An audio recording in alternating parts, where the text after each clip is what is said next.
The House. The question is that the motion be agreed to. Call Andrew Little. Thank you, Mr Speaker. Well, Mr Speaker, rising as I do to speak on the Legal Services Amendment Bill, let me begin by saying if that Minister has demonstrated one thing tonight, it is her uncanny ability to speak through both sides of her mouth. That was an outrageous speech. That was an outrageous set of propositions that Minister put up to justify this unjust, hopeless, a very unfair piece of legislation. You cannot talk about access to justice in one breath and then talk about all the measures you've got in place in this bill to cut access to justice. That is unconscionable, it is irreconcilable. That Minister has tried to do it and it just totally lacks credibility. And the members opposite know it, which is why they sit there in their seats crowing and bleating away, because they know that this bill is designed to do one thing, and that is solely about cutting the funding to legal aid. It's not about justice. It never was about justice. It's about cutting funding to legal aid, because if there is one thing that has become demonstrably clear about this government is that it has no interest in justice, it has even less interest in the rule of law, and it simply does not respect the fact that people are finding it harder and harder to make ends meet, and for those who are imposed upon or who face an injustice, finding it harder to get access to court and to court representation. Let's look at the measures that this bill puts up. Let's just look at those measures. Now there will be the power of the Legal Services Commissioner to charge interest on unpaid legal aid debt. Let's remember that the people who get access to legal aid, by and large, are the poorest, those on the lowest incomes. That is why they get legal aid. And this government wants to make it even tougher for them now, and to say if you have the temerity and your low-income status to put your hand out to the state for even more assistance because you have to front up to the court, whether on a criminal matter or a civil matter, we're going to make it tougher for you, because where that legal assistance is in the form of a loan, or at least we're going to charge your assets, we're going to charge interest on that grant. We're going to charge interest on that grant. Far from making it easier to get access to justice, this will make it harder. Then this legislation goes on to give the Legal Services Commissioner the power to authorise deductions for a legal aid claimant's sources of income, whether it's their pay, whether it's their benefit, whether it's any other source of income. The Legal Services Commissioner will have that power. That is a huge power. And the power is not just small little bits of money, small contributions. That power extends to the Legal Services Commissioner being able to deduct up to 40% of a legal aid claimant's after-tax income. 40% of a legal aid claimant's after-tax income. And that Minister has the cheek to come here and say, we are improving access to justice. There is no improvement in access to justice in this bill, Mr Speaker. This is an outrage.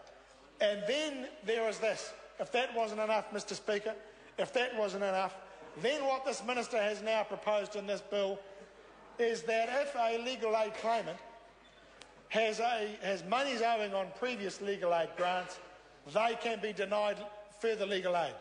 Never mind that they need it, never mind that they may be compelled to court to answer a charge, or they may be placed in a situation where justice demands that they take a claim to court and they need the assistance of the state to do it. Never mind any of that. If they have a previous grant, which they are required to contribute in part or in whole to, if they have not made those payments, they can be denied further legal aid. This is on top of the interest that will be charged. This is on top of any deductions that have already been made, and it is also on top of any user charge that has already been levied. Let's be very clear. Legal aid in this country is under threat. This government has already introduced a fixed fee system for legal aid that is making it harder for lawyers to provide the quality of service and the extent of the service that once they were able to do. Their time is constrained because the fee is constrained, and whereas once upon a time the user charge may have been able to be absorbed in the lawyer acting on legal aid for a client, that is much less likely to be the case. So the pressure is coming from all sides. The pressure is coming from all sides. And this minister says that this is about improving access to justice. Well, Mr. Speaker, this won't improve access to justice. This is about a government that has spent years spinning a yarn that it can't afford some things, things like justice, things like looking after people.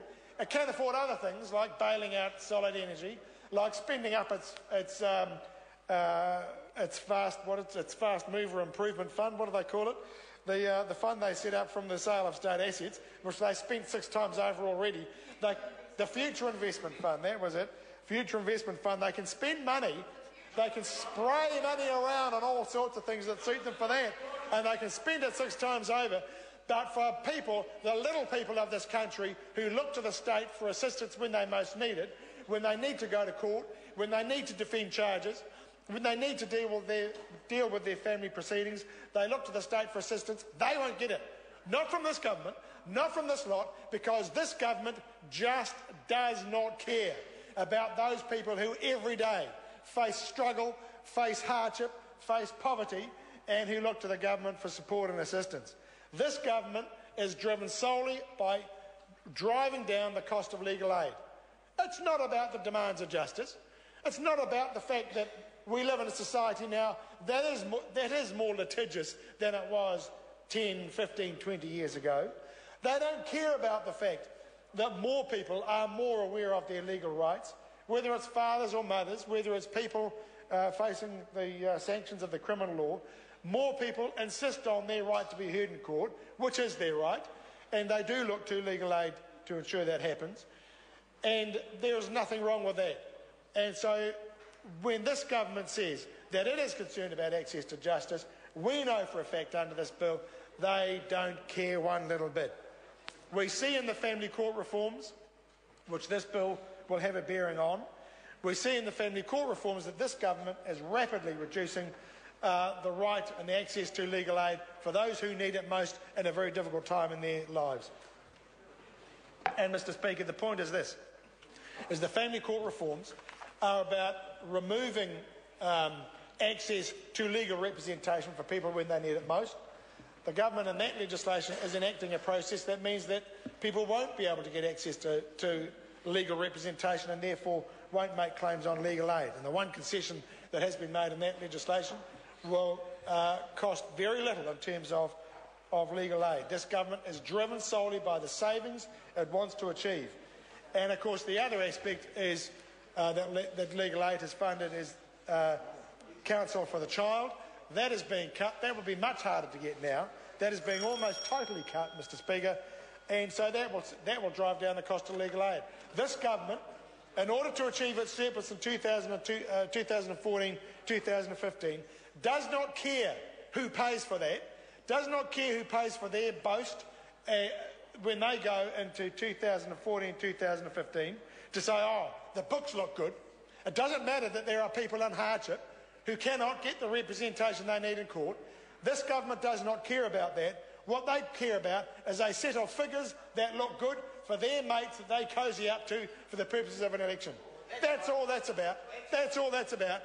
This is about driving down cost, making the books look good so they can cosy up to their corporate business mates and say, look, we know how to cook the figures, we can cook the books, and we can show a surplus, and it won't be a surplus at all. The deficit will be in the working lives, or at least in the lived lives of the working poor and the beneficiaries and the other low-income people in this country. They are the ones who are paying the price of this bad government, of this immoral government. They are the ones who will pay the price of legislation like this that will deprive them of their rights. And the other who will pay the price is every New Zealander, because our reputation will suffer, Mr. Speaker, because we will no longer be able to go around the world and say we are a country that understands the rule of law and understands that the rule of law means that anybody, irrespective of their means, can have access to the justice system, can be supported in doing so if they need it, because this government is taking that away.